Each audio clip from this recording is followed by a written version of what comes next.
Olá, meus amores, tudo bem? Como vocês estão? Bom, estamos aqui agora para iniciarmos aí o nosso terceiro bimestre.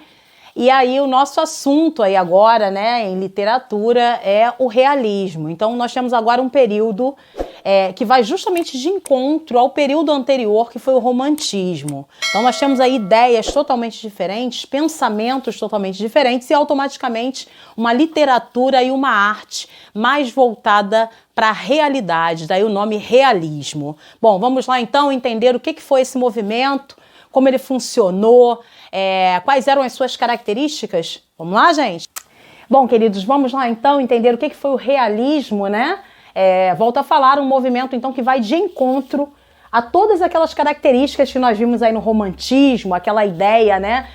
Que gira sempre em torno de um casal, né, um casal romântico, aquela coisa toda. Agora a gente tem uma outra visão, que é uma visão, ao invés de ser idealizada, conforme o romantismo trazia, nós temos agora uma visão realista no que diz respeito à sociedade, aos pensamentos, enfim. Eu fiz um breve resumo aqui para vocês, leio e explico ao mesmo tempo, né? Não vou ficar só na leitura para a gente poder entender o que foi esse movimento. Bom, coloquei aqui então, realismo é a denominação genérica da reação aos ideais românticos que caracterizou a segunda metade do século XIX. Vamos lá, vamos entender isso aí. Como eu falei logo no início, o realismo ele vai de encontro aos pensamentos do romantismo. O romantismo ele trabalha com uma visão idealizada, né? A imaginação, aquela coisa toda dos sonhos, do sentimentalismo. O realismo ele já trabalha em oposição a isso tudo. Ele vai trabalhar com o que é real. Ele vai se basear em pensamentos filosóficos, né? Em teorias. Isso a gente vai ver aqui um pouquinho mais abaixo. Mas é importante a gente entender o seguinte. O realismo, assim como a maioria dos movimentos literários, artísticos, ele surge também na Europa. Então, ele começa lá. E aqui no Brasil a gente ainda está vivendo o romantismo no seu auge. O realismo, na verdade, vai surgir na segunda metade do século XIX. E a gente está vivendo aqui no Brasil ainda o romantismo. Então, quando ele surge na Europa, ele ainda surge enquanto o auge do romantismo acontece aqui. Então já dá para se perceber que ele vai chegar ao Brasil bem depois, né? Então ele surge na Europa na segunda metade do século XIX. Vamos lá, continuando. A busca pela objetividade, prestem bem atenção nisso aqui, enquanto o romantismo ele trabalha com a subjetividade, com aquilo que é particular, que é individual. O realismo, por trabalhar com a questão da realidade, né? Ele já vai buscar a objetividade. Então ele não trabalha mais com aquilo que é particular, subjetivo, pessoal, e sim com aquilo que é objetivo, que é universal, tá? É a principal bandeira dos realistas. Historicamente, é possível perceber nesse movimento a imitação dos tipos sociais da burguesia e do proletariado. Vamos lá, vamos entender isso aqui. Enquanto a literatura romântica ela traz aqueles tipos idealizados, a gente falou muito sobre isso, né? A prosa romântica ela traz o herói, o mocinho, traz a mocinha, né? Geralmente pura, virginal. O mocinho é dotado de bom caráter, né? De brio, coragem, de determinação. Aqui agora no realismo, como o nome já diz, eu vou me voltar para a realidade. Então agora eu tenho tipos que são antes considerados marginalizados. Eles agora ganham espaço na literatura. Então os tipos comuns da sociedade e até marginalizados, eles vão ganhar destaque na literatura do realismo. Mas a burguesia também aparece. Tá? Na verdade, a burguesia ela vai ser mostrada, só que agora ela não é mais enaltecida, como acontecia no romantismo. Se contava a história da burguesia de maneira lúdica, né? Agora a gente vai colocar o dedo na ferida. A burguesia ela vai ser mostrada de uma forma crítica. Então, na verdade, você tem ali uma forma de você trazer à tona toda a hipocrisia vivida na época. Então, os escritores eles têm como finalidade mostrar o que realmente acontecia. Então, você tem vários tipos sendo retratados ali. A burguesia é mostrada, sendo que de maneira crítica, mas o proletariado, os tipos que antes eram considerados marginalizados, também ganham espaço na literatura, mesmo que de maneira coadjuvante. Mas eles têm uma importância ali na literatura agora e vão ganhar uma importância maior na vertente do realismo, que é o naturalismo, a gente vai falar depois. Então agora esses tipos têm espaço, A burguesia também continua sendo mostrada, só que agora de maneira crítica, as suas mazelas, os seus problemas que antes eram escondidos, né? O romantismo só trazia o lado bom. Agora eu tenho uma crítica social sendo apresentada, toda aquela hipocrisia, as traições, a cobiça, a inveja, tudo isso é colocado à tona nessa literatura. E os tipos marginalizados têm um papel coadjuvante ali, mas de grande importância. Bom, continuando aqui, novas classes que ganhavam espaço nas dinâmicas sociais posteriores à queda do absolutismo em diversos países e a Revolução Francesa, entre outros fatos históricos de importância no período. Então a Revolução Francesa, que influenciou os ideais do romantismo, né, ela também tem um papel de destaque agora no que diz respeito ao realismo. Então a gente não abandona isso não. Isso aí teve uma grande importância aqui também. Bom, o realismo tem de ser analisado a partir de um novo ponto de referência. Vamos lá. Então, todo esse movimento que aconteceu, a Revolução Francesa, né, a queda do absolutismo, que tiveram um destaque no romantismo, influenciam também aí o realismo. Claro que não de maneira direta, mas indireta. A gente tem que destacar aqui que a Europa ela vivia um período agora mais conturbado. Que período é esse? Bom, a segunda fase da Revolução Industrial. Bom, gente, continuando aqui então, o realismo ele tem de ser analisado a partir de um novo ponto de referência. O que vai acontecer aqui? A Europa vive uma segunda fase da Revolução Industrial. Vamos só entender isso aqui rapidinho, né? A vida urbana nesse período ela está em evidência. Você tem ali um crescimento das fábricas, você tem ali a burguesia ganhando cada vez mais e você tem a galera que recebe um salário de miséria. Então você tem uma discrepância social muito grande. Pessoas muito pobres e pessoas muito ricas, né? E as ruas ali cada vez mais complicadas. Por quê? Essas pessoas viviam geralmente nesses lugares, né? Ali no ambiente urbano. E você não tinha uma estrutura para isso. Então você tem uma discrepância de classes muito grande e essa discrepância ela vai ser apresentada em muitas obras do realismo. Então essa diferença social aí, ela vai ser muito colocada em evidência, como eu falei para vocês logo no início. Você tem ali uma retratação da burguesia também, mas você tem as mazelas que a burguesia vivia, a hipocrisia, a cobiça, a inveja, né? As traições. Mas você tem também o lado do proletariado ganhando espaço. Você tem os tipos marginalizados, urbanos, que viviam nas ruas, né? Que pertenciam a essa classe achatada aí, ganhando espaço na literatura. Então, é uma literatura muito diferente do que a gente via no romantismo, tá? Então, só para a gente poder entender aí. Então, essa questão aí da Revolução Industrial, ela influencia muito também no surgimento desses novos personagens aí, tá? Bom, ao mesmo tempo que conhece o desenvolvimento do pensamento científico e das doutrinas filosóficas e sociais durante a segunda metade do século XIX. Vamos entender isso aqui, tá? Difundem-se o pensamento dialético de Hegel, positivismo de Comte, socialismo científico de Marx e Engels e a teoria de Darwin ali a respeito do evolucionismo. Deixa eu só fazer um resumo sobre isso tudo aí para vocês. Bom, o realismo ele vem com base em pensamentos filosóficos, sociais, né? E só para fazer um resumo de todos esses pensamentos aqui, de todos esses caras aqui que influenciaram o realismo, né? Todos esses filósofos, esses teóricos aqui, a gente vai tentar entender. A gente fala muito no realismo sobre materialismo. É uma das características do realismo aí. Como assim? Né? A gente falou aqui da Revolução Industrial, a gente fala aqui dos grandes centros urbanos e a gente fala agora sobre esse tipo de pensamento que vai influenciar a literatura e a arte do realismo. Bom, na verdade, esses filósofos, esses teóricos, né? A ideia do materialismo seria que o sobrenatural para eles não existe. Então você tem a ideia de que tudo o que acontece é real. Tem base na natureza, então está aqui, é real, é concreto, pode ser provado. Então essa ideia do sobrenatural, que a gente até via no romantismo, né? Essa coisa do divino, aqui a gente não tem. Então essas teorias, elas abrem o espaço para a coisa do real, do que é palpável, do que pode ser explicado através da natureza, do que está aqui. Então você tem aí uma ideia materialista. E a ideia também traz, esses filósofos aí teóricos também trazem a ideia de que você é um ser único. Então você tem ideias, você tem pensamentos, né? Você tem reações. Então você tem uma importância porque você é um ser único. E tudo que você faz reflete em relação a você mesmo. Então, na verdade, você é responsável por aquilo que você faz. Então, essa coisa de destino, essa coisa explicada pelo sobrenatural, ela não tem espaço aqui no realismo. Olha que interessante. Então você poderia ver isso aí, esse lado místico, né? Até um lado voltado ao ocultismo a gente tinha lá no romantismo. A gente falou sobre isso. Aqui não. Aqui a ideia é material. Então, o materialismo ele vem explicar essa ideia de que tudo acontece aqui, é real, é explicado através de conceitos naturais, mas é explicado. Você é um ser único, você tem pensamentos, você tem atitudes, então você move o seu destino. E tudo aquilo que você faz, a reação acontece com você mesmo. Então, na verdade, você é responsável por tudo aquilo que você faz. Então, olha que interessante. Então, imagine como isso aí vai influenciar na literatura, tá? Então, isso vai ter uma grande importância e olha aí a quebra, né, de conceitos e de pensamentos que nós encontrávamos lá no romantismo, né, voltados justamente para o sobrenatural, para a imaginação, para o sonho. Agora a gente não tem mais esse espaço nesse tipo de literatura. Bom, continuando aqui, é publicado na França, em 1857, uma obra, gente... Lembra que eu falei para vocês? Geralmente, quando você fala em literatura, você tem uma obra que é o grande marco, né, que abre o espaço para que um novo estilo de época, para que uma nova escola literária surja.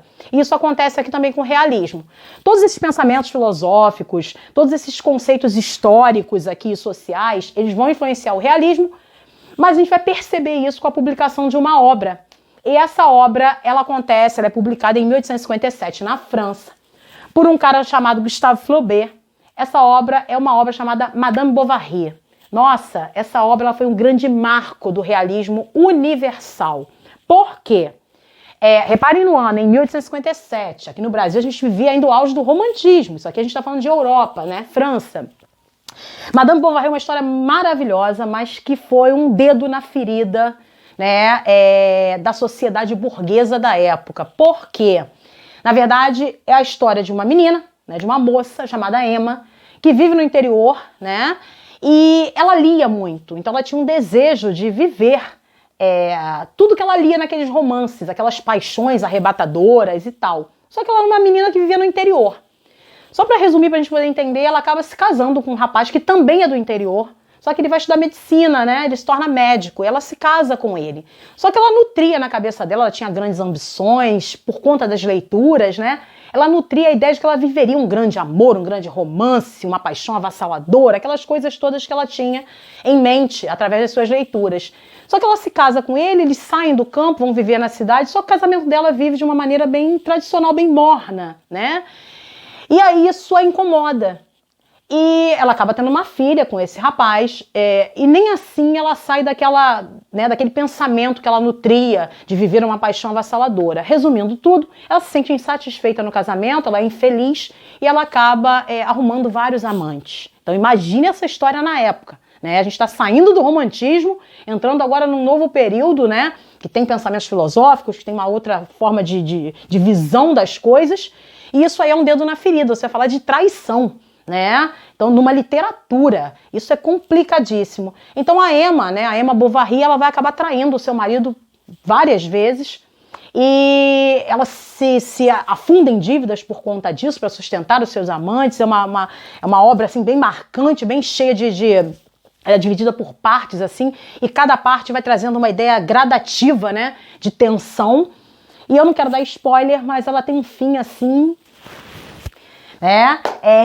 desesperador, tá? Então é interessante a leitura dessa obra, que foi o grande marco na literatura do realismo aí. Então, para vocês terem uma ideia, falava-se em traição, ainda no século XIX, segunda metade do século XIX, enquanto alguns países ainda viviam aí o romantismo. E olha que loucura, né? Bom, então esse foi o grande marco. Bom, continuando aí, já no Brasil, então a gente falou da Europa, 1857, publicação de Madame Bovary, uma obra que vai falar de traição, que vai mostrar a burguesia ali, né?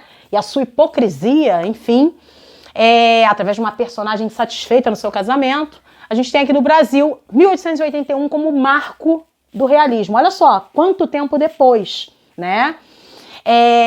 Então aqui já no finalzinho do século XIX, a gente tem ali um enfraquecimento do romantismo e através da publicação de uma obra de um cara chamado Machado de Assis, fenomenal, um cara que tinha tudo para dar errado, mas foi um brilhante escritor, um homem brilhante. Por que eu falo que ele tinha tudo para dar errado? Ele era mulato, que naquela época, né, era um tipo muito discriminado, socialmente falando. Ele foi autodidata, então ele aprendeu muitas coisas que ele sabia sozinho, né? Então ele se torna um escritor fenomenal. E ele vai beber da água justamente, claro, do realismo que surgiu na Europa. Então ele vai botar o dedo na ferida, né? O realismo aqui no Brasil tem as mesmas características, né? Essa questão social aí, a gente não tem mais imaginação, sonho, também fomos influenciados por toda essa teoria aí. Então, o Machado de Assis, ele vai trazer com essa primeira obra aí, em 1881, ali se enxerga que o realismo chegou aqui, né? Essa obra chamada Memórias Póstumas de Brás Cubas, só pra gente poder entender o que é uma coisa póstuma, né? Que vem depois da morte, né? Uma obra póstuma que é publicada depois da morte. Então, na verdade, quando se fala em Memórias Póstumas de Brás Cubas, já dá pra se imaginar o que vem por aí. Na verdade, eu tenho uma personagem aqui, marcante, né? Que vai contar a sua história depois da morte. Então, para vocês terem uma ideia, se esse cara já tá morto, né, e ele vai contar a história a partir dali, então ele não tem mais vínculo social nenhum. Então imagine o que ele pode falar nessa obra, o que ele pode criticar. Então essa personagem é bem marcante. Então Machado de Assis, quando publica essa obra, esse foi o grande marco do realismo no Brasil. E claro, depois ele se consolida como grande autor do realismo no Brasil, Machado de Assis, por diversas obras, tendo como marco Memórias Póstumas e logo na sequência Dom Casmurro, que conta a história da Capitu, né, que é narrada justamente pelo Bentinho, que é o marido dessa personagem, da Capitu, personagem muito conhecida, né, conhecida pelos seus olhos de ressaca, né, que era como ela era chamada, e a Capitu, né, a história de Dom Casmurro traz justamente um drama e uma incógnita. Ela traiu ou não traiu o marido? Segundo a versão do marido, que é quem conta a história, né, que é um cara frustrado, ele abandonou tudo para ficar com a Capitu, inclusive o seminário, que era o grande sonho da mãe dele, né, que ele se tornasse padre, era um amor de adolescência, ele se casa com ela e depois ele vai achar que ele está sendo traído por essa mulher, que era tão sedutora, tão amada por todos. E o apelido Casmurro, né, significa cabisbaixo, né, é fechado. E ele recebe esse apelido justamente por essa característica. Ele é um cara fechado, enquanto a Capitu, né, emanava luz. E aí ele começa a enxergar nessa mulher uma possível traição. Eu falo possível porque, para quem conhece, isso já virou até tese de mestrado, né, Capitu teria traído ou não. Lembrando que a história é contada pelo Bentinho, o possível marido traído. Então lembrem disso. Uma história que merece aí a leitura de vocês e que foi um grande marco também no realismo. Bom, já em Portugal, o realismo ele vai surgir um pouquinho antes daqui no Brasil. Em Portugal ele surge na década de 60 do século XIX. Então ele surge antes do que aqui no Brasil. E na verdade ele vai ser marcado por um movimento que foi chamado de questão Coimbrã. O que foi isso? Tá? Em Portugal, mais precisamente em Coimbra, por isso o nome é questão Coimbrã, tá? Havia na verdade grupos de estudantes universitários que acabam se chocando. Por quê? Um grupo de estudantes em Coimbra, na Universidade de Coimbra, traz a ideia de uma nova literatura, que seria justamente uma literatura com os moldes em cima desses conceitos filosóficos, né, da realidade, seria uma quebra do romantismo. Então esse grupo apresenta essa nova proposta. Só que aí um outro grupo que era a favor do romantismo vai de encontro a essa galera. Só que, claro, predomina o pensamento ali desse grupo que tinha como ideia trazer uma literatura mais realista. Mas aí, justamente esse conflito aí, né, ele vai fazer com que o realismo surja, né? Então, uma nova literatura voltada para o que é real, voltada para as questões sociais, ganha espaço aí. Só que aí esse conflito ele recebe o nome aí de questão Coimbrã, que foi justamente a briga entre esse grupo de estudantes. E aí, nesse grupo tinha um cara chamado Eça de Queiroz. Tinha o Antero de Quental e o Eça de Queiroz. Eu vou deixar para falar só dele aqui rapidinho. O Eça de Queiroz, ele é um dos estudantes que estava do lado aí justamente da galera que queria uma literatura mais realista, né? O Eça de Queiroz, ele se destaca na literatura portuguesa e ele vai ganhar um espaço aqui no Brasil também, né? E até hoje, né, se pega obras do Eça de Queiroz, se transforma em livro, em filmes, em novelas, né, em séries, e ele fica marcado por uma obra chamada Primo Basílio, que é uma obra que vai falar sobre traição também, familiar, né, dentro do conceito da burguesia ali. Então vai mostrar a hipocrisia que a burguesia vivia através ali de uma chantagem feita por uma personagem que é a empregada da casa, que descobre a traição da sua patroa, né? E aí ela passa a chantagear essa patroa porque ela descobre as cartas que essa patroa mandava para o seu amante. Então isso aí cria um problema danado. Essa obra ela foi um grande marco no realismo de Portugal e acaba influenciando aqui também porque virou série aqui no Brasil e tudo mais, né? Então o Eça de Queiroz ele se destaca aí na literatura do realismo. Bom, a literatura realista é conhecida muitas vezes por traçar, na verdade, críticas e desenvolver análises acerca da sociedade da época. Então agora, gente, a ideia é trazer as mazelas sociais à tona. Que mazelas são essas? Os problemas que a burguesia vivia e que ela tentava encobrir. Então o romantismo ele traz o lado lúdico, o realismo ele traz a realidade. Então isso na época é óbvio, evidente, que chocou e não agradava muito, tanto chegava a tal ponto que muitos pais proibiam, as meninas liam os romances escondidas, né? Elas viviam escondidas para ler esse tipo de romance porque os pais não permitiam. Isso se estendeu aqui no Brasil até início do século XX, tá? Muitos romances realistas e depois naturalistas, né, que é uma vertente aí do realismo, eram proibidos no Brasil porque falavam de traição. Então os pais acreditavam que se as meninas lessem aqueles tipos de romance, lembrando, né, que o público leitor da época aí continua sendo mulheres, estudantes universitários, agora outros tipos também, mas tudo começou com romantismo. Então as meninas queriam ler e os pais não queriam, porque eles acreditavam que elas lendo aquelas histórias que elas podiam repetir aquelas ações. Então se falava em traição, isso tudo. Então na época isso chocou muito. E a literatura, na verdade, ela vai pegar toda essa crítica aí e vai trabalhar. Não só a literatura, tá? A pintura também, mas na literatura a gente vê de forma enfática esses problemas sociais aí em evidência, né? Essa crítica social, principalmente à burguesia. Volto a falar, os tipos antimarginalizados, excluídos, eles ganham espaço como coadjuvantes nessa literatura.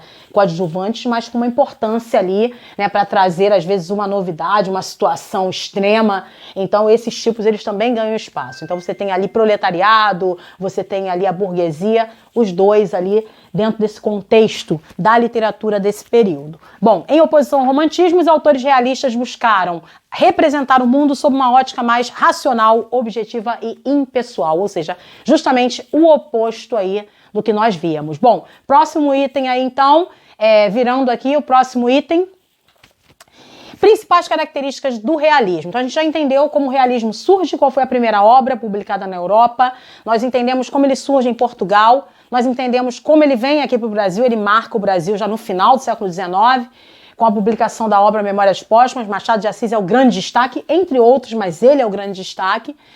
E aí a gente vem agora para as características. Eu sempre coloco para vocês aqui os tópicos, né, para a gente poder entender. Bom, principais características do realismo, que é justamente esse período em oposição ao romantismo. Primeira delas, o objetivismo, já falei sobre isso. Enquanto o romantismo ele é subjetivista, ele trabalha com uma visão particular, né, e pessoal, agora eu tenho o objetivismo. Então o autor agora ele trabalha através de uma visão universal e não necessariamente dele, né? O pessoal dele, a coisa do sentimento, da emoção, isso é deixado um pouquinho de lado. Então você agora tem uma visão mais universal das coisas. Então o lado objetivo impessoal, ele ganha mais destaque. Bom, segundo tópico, materialismo, falamos sobre isso. A ideia que vem com aqueles pensadores, com aqueles filósofos teóricos, né, de que tudo pode ser explicado com base na ciência. Então tudo é real. Esquece o sobrenatural. Tá? Gente, volto a falar aqui, não está se questionando a existência de Deus, não é isso. Mas aquela explicação de que o sobrenatural, ele está ali para explicar, para conduzir o seu destino, isso não tem mais espaço. Então agora eu tenho aquilo que é explicável cientificamente falando. Então a natureza, ela tem um papel importante e ela é explicada, tá? Então na verdade eu tenho ali o real, o palpável, o concreto. Então agora a imaginação, o sonho, o sobrenatural, eles não têm espaço aqui. E por isso a gente vai falar muito na literatura daquela coisa da traição. Os autores vão tentar mostrar pra gente que aquilo ali não é destino, que foram alternativas, foram opções. Os personagens buscaram aquilo ali. Então eles são responsáveis por aquelas atitudes. Tá entendendo a diferença? Enquanto isso, se fosse no romantismo, a ideia seria de que o destino quis desse jeito. Então não é assim que se vê. Toda ação tem uma reação. E você é responsável por ela. Então o materialismo ele tenta explicar tudo de uma maneira concreta, palpável, tá? Contemporaneidade. Enquanto o romantismo ele trabalha com uma visão de você voltar ao passado histórico, lembra aquela coisa de você trazer do período medieval, né, um herói, que aqui no Brasil vai ser representado pelo índio, porque a gente não viveu o período medieval. Na Europa a gente tem a visão do cavaleiro medieval como sendo o herói inspirador ali para as obras no romantismo, cheio de brio, coragem, desbravador. Aqui a gente tem o índio, né, civilizado, corajoso, dotado de bom caráter. A gente traz essa coisa lá do passado histórico, né? Que nós não vivemos, mas a gente acaba adaptando aqui no Brasil. Essa coisa do medieval, né? Que nós não vivemos.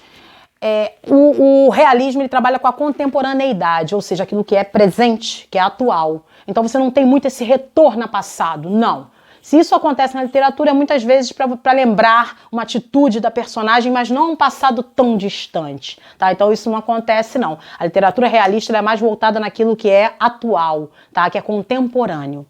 Bom, no tempo presente. Cientificismo, já falamos sobre isso, a ciência, ela tá ali para explicar tudo. Então, os realistas eles vão se basear muito nas teorias científicas, né? A gente falou aqui logo no início, e filosóficas. Então, tudo é explicado através da ciência. A gente não tem mais espaço para o sobrenatural. Então, essa literatura, ela pega muito isso, tá? Quando a gente falar de naturalismo, que é uma vertente aí, vocês vão entender isso até melhor. Tá, essa ideia, o Darwin vai aparecer muito como influência aí, a ideia do mais forte, né, a lei do mais forte. Então a teoria do evolucionismo vai influenciar muito a literatura do naturalismo, que é um bracinho aí do realismo, a gente vai falar depois. Então essa coisa da ciência, né, os pensamentos científicos, filosóficos, eles vão ter uma base muito importante aí no realismo. Postura antimonárquica e anticlerical. A gente vai ver... O Eça de Queiroz vai fazer muito isso, outros autores, até aqui no Brasil também, vão criticar muito o clero. Então você vai ver padres corruptos, você vai ouvir falar sobre personagens ligados à igreja que praticavam a corrupção. Nossa, vai chocar muito, tá? Então as obras têm essa coisa de mostrar essa realidade que sempre aconteceu, ninguém está aqui para criticar, né? A gente está falando que é real, que é concreto. E aí a literatura dessa época tem a coragem de colocar isso aí em evidência. Então a gente vai ter ali uma postura antimonárquica, então vai haver uma crítica em relação a isso, e anticlerical. Então a igreja ela passa a ser alvo, né? Vai se falar ali até de romance de padres, o Eça de Queiroz traz isso aí.